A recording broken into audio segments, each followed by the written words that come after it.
Hi everyone, I'm Rincey and this is Rincey Reads. Today I'm going to be doing the first part of my Q&A. First off, just thanks everyone for submitting questions for the Q&A. I always get like slightly concerned every time I do a Q&A that no one's going to have any questions for me. But I have a bunch. I'm splitting it up, like I said, into two parts. Today's going to be all the book and bookish related questions, and then tomorrow will be all of the other stuff, basically. So I have a number of questions to get through, so I'm just gonna jump right into it. These are in no particular order. If I was like slightly more organized, I would have like put these in some sort of like good thematic order or something like that, but I didn't.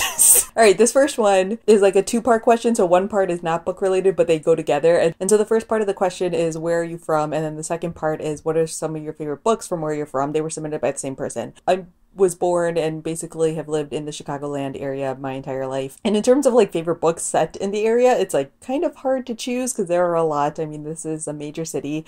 There's like Devil in the White City, which is a nonfiction book, Time Traveler's Wife, the Divergent series. But like a recent one that I just read is Severance. There's like part of the book has to deal with Chicago, and that one was particularly interesting because she mentions like suburbs, like actual suburbs, and I live in the suburbs, and so it's just sort of like this, like, oh wow, like people talk about Chicago, the city itself, a lot in books, but seeing some of the suburbs shouted out or referred to was kind of a weird and interesting experience because I'm just like, oh yeah, other people know about these things. Next question is, where is my favorite place to read? And that would be in my room, in my chair. I have this chair from IKEA. I've posted about it on Instagram.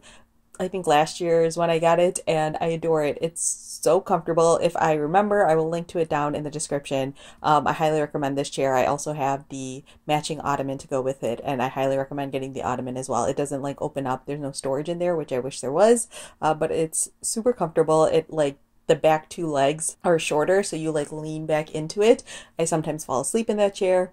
Highly recommend. Next is, what was the first book that you remember seeing yourself in? And this one is sort of complicated depending, because like I've seen aspects of myself in various different books, but I would say like the earliest one was the Sweet Valley series. I related a lot to the character Elizabeth. Next is thoughts on the sequel to The Handmaid's Tale, and it's mostly just like shrug. I am the type of person when new projects are announced, I sort of level my reaction to them. Like, I don't get very excited very often unless it's something like an author who hasn't published in a really long time is publishing a new book or something like that. But especially with like sequels or continuations of series, I mean, like when Tana French is coming out with a new book, I'm excited to read the new Tana French book, but I never really have super high expectations for things like this. Okay, the next question that I have listed on here is, what are some of your favorite holiday books? And I got a number of questions related to like the Christmas holidays. I'm assuming that's what everyone means when they say holiday. And I have to like admit here that I'm not like a big Christmas holiday person. Like, I don't watch Christmas movies. I watch like Home Alone every now and then. That's probably the one. I don't like Christmas music. Like, my best friends know this, and I actually told one of my friends that I got a bunch of questions about this, and they're all like, man, they do not know you, which like obviously you don't. But yeah, I'm not a holiday person, so like holiday themed things have zero appeal to me. Sorry, guys. Okay, this is a really interesting question. Someone wrote in saying, I would love to have my family all read the same book and discuss it. We're all adults and like this idea, but we have very different genres that we each typically read. Any ideas for a family book club book? Can be fiction or nonfiction things. Okay, so my like actual advice for this situation is that you guys should rotate the books that you read, where each person picks a book that they love and they have the other people read it, or you rotate like books that you're interested in, so that way you're touching upon all these different genres that everyone enjoys to read, and that way like no one ever feels like completely excluded. There are a couple of like Swiss Army recs that I have, and it kind of depends on the genres that you guys like reading and what you guys are interested in too. Like, so one of my like side jobs is that I do this program called TBR for Book Riot, which is like tailored book recommendations. And so whenever people ask me like general recommendations like this, I always want to ask more questions like, what genres are you guys into? Or maybe you can do a thing where everyone nominates like 3 books, and then you can like vote on like your favorite out of those. Like, I don't know how many people are in your family, if that would work. I'm thinking of like a larger book club scenario, but I honestly think the best option is to just like rotate through who's picking the books, so that way everyone has a chance. And then like obviously you guys are going to talk about it, so you guys will learn what books or genres or ideas like you should maybe move towards or move away from, or things like that. I don't really do book clubs though, because I don't like assigned reading, so maybe my opinions are all wrong. Next is, what's a book that you love that you wish got more attention on BookTube? And my answer for that is My Sister the Serial Killer. I've been like raving about that one since I read it, but I feel like not a lot of people have picked it up. I know a handful of people have picked it up and like tagged me about it on Instagram and things like that, but I don't really see anyone on BookTube talking about it, so maybe this will change that. All right, next question is, what are some 2019 book releases that you are super excited about? This one is a little bit difficult for me to answer because I think I'm terrible at remembering what books are coming out until like the month they're coming out. But two that I know for sure are coming out that I'm excited about are On the Come Up by Angie Thomas, which comes out in February, and then With the Fire on High by Elizabeth Acevedo, who wrote The Poet X, also comes out next year. I want to say it's like April or May. It's sometime in the spring. Okay, this was another like kind of interesting question that I had to think about for a little bit, and it says, what are some not outright religious books that informed or influenced your religious beliefs? And this is like super interesting because there's like a whole bunch of different ways you can go about it. There's like the Harry Potter sort of fight for goodness sort of idea, like young adult dystopian sort of thing where it's like you push for the things that are good versus the things that are evil. There's also like nonfiction books that I could pick out, specifically ones that are more like social justice bent. The one that I think of specifically is like Just Mercy by Bryan Stevenson. He's also a Christian, and I feel like that comes out a little bit in his books. Not that like he's preachy in his books, but I feel like you can see how his faith has influenced his work, and that sort of idea is inspiring, especially when you're doing the work that he does. All right, here's another one where it's an interesting question, but I don't have a good answer for it.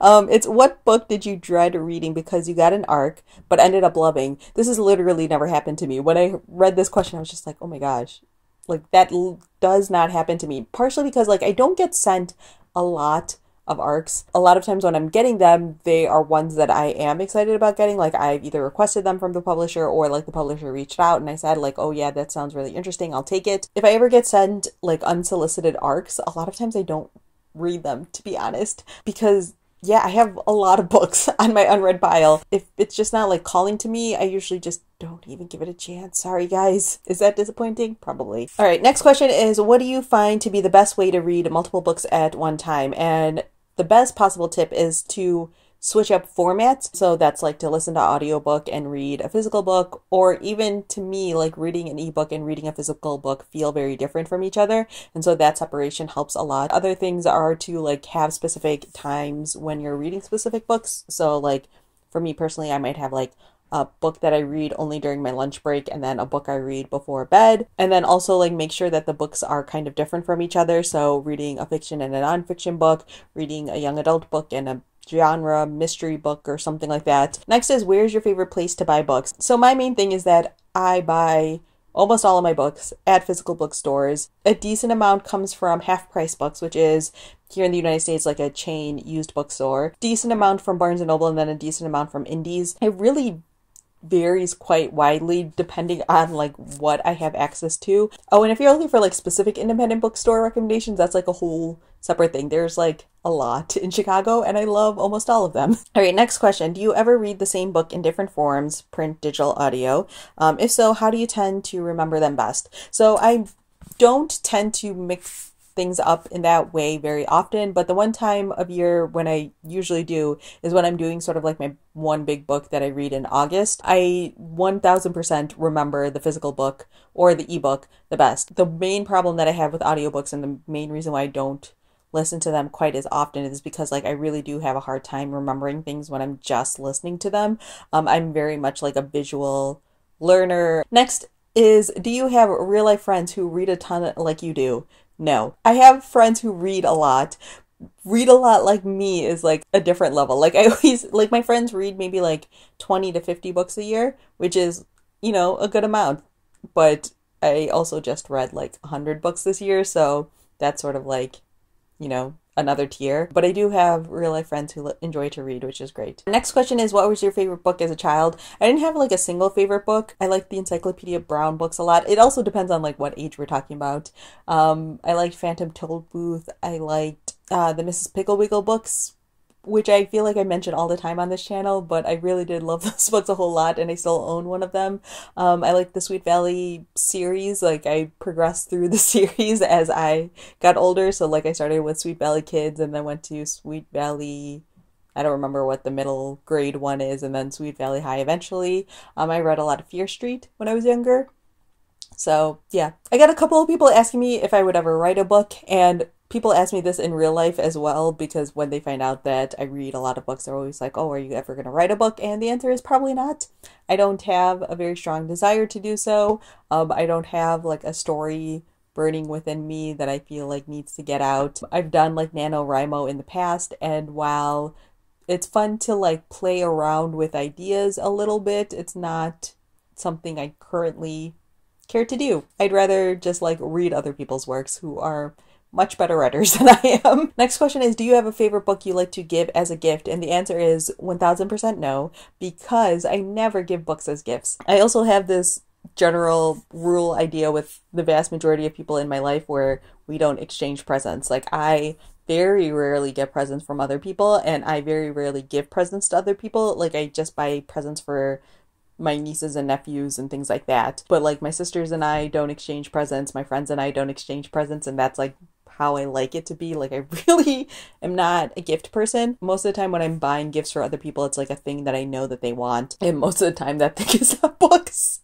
The one exception I have to that is that like recently I just bought Becoming by Michelle Obama. If you follow me on Instagram, you would have heard me tell this story, or if you watched like my video about Becoming, or I think it was my November wrap up where I talked about it, where like my mom mentioned that she really wanted to read the book to me, and so I just went out and bought a physical copy of it, even though I listened to it on audiobooks. So there's my one. Next is favorite childhood book that played a part in who you are today. I don't think this is a thing for me, but if I was going to say one, it would be like sort of all the mysteries I read as a kid.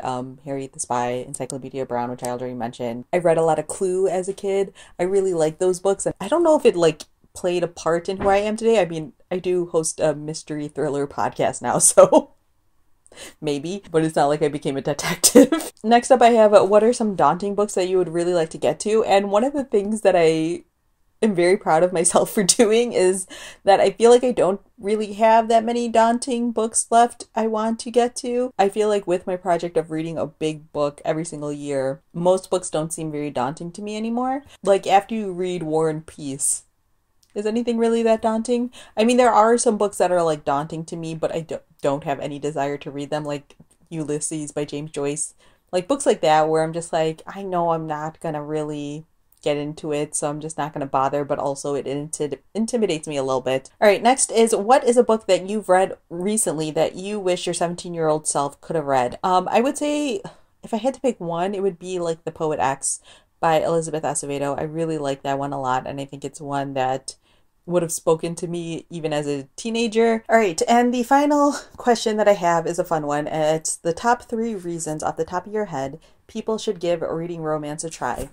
1, you don't know if you will like it or not until you give it a try. 2, there is a lot more being covered in romance than you think. It's not just Regency romance, and there's a lot of modern topics being discussed or pushed or anything along those lines. And 3 is, what's the harm in trying? All right, so that's everything that I have for book-related questions. Again, thanks so much to everyone who sent in a question. And then tomorrow I will be doing all of the non-book related stuff, although there is some like tangentially book-related questions in there. Some of them, you know, blur the line a little bit. So yeah, I will have more questions for you again tomorrow.